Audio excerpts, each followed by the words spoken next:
और अब एक और अहम खबर दलहन उगाने वाले किसानों के लिए। तमिलनाडु में उड़द उत्पादक किसानों को बेहतर दाम दिलाने के लिए नेफेड ने एमएसपी पर खरीद प्रक्रिया शुरू कर दी है। सरकार का कहना है कि इस कदम से किसानों को बाजार के उतार चढ़ाव से बचाया जा सकेगा और उन्हें उनकी फसल का उचित मूल्य मिलेगा।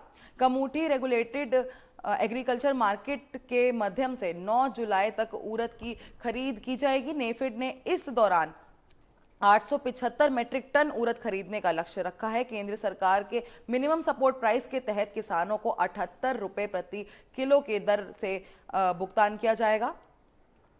रमनाथापुरम के कलेक्टर एम शिवगुरु प्रभाकरण के मुताबिक जब बाजार में दाम गिर जाते हैं तब एमएसपी पर खरीद किसानों के लिए सुरक्षा कवच का काम करती है। इससे किसानों को अपनी उपज का दाम पर बेचने को मजबूर नहीं होते हैं।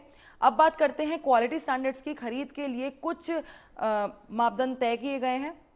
उड़द में बाहरी अशुद्धियां 2% से अधिक नहीं होनी चाहिए। टूटे हुए दाने 3%, कीटों से प्रभावित दाने 4% और अधपक्के या सूखे दाने 3% तक ही स्वीकार किए जाएंगे। इसके अलावा नमी की मात्रा 12% से अधिक नहीं होनी चाहिए।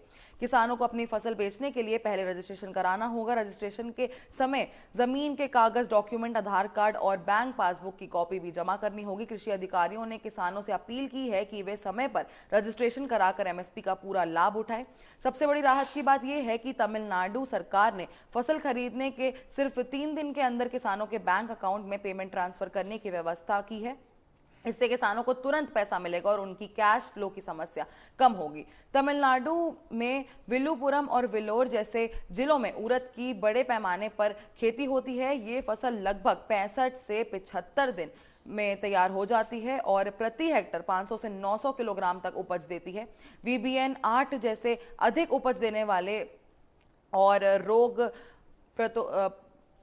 प्रतिरोधक बीजों के इस्तेमाल से किसानों की आय में भी बढ़ोतरी देखी जा सकती है। कृषि विशेषज्ञों का मानना है कि एमएसपी पर इस तरह की सीधी खरीद से दलहन उत्पादन को बढ़ावा भी मिलेगा और किसानों का भरोसा भी मजबूत होगा।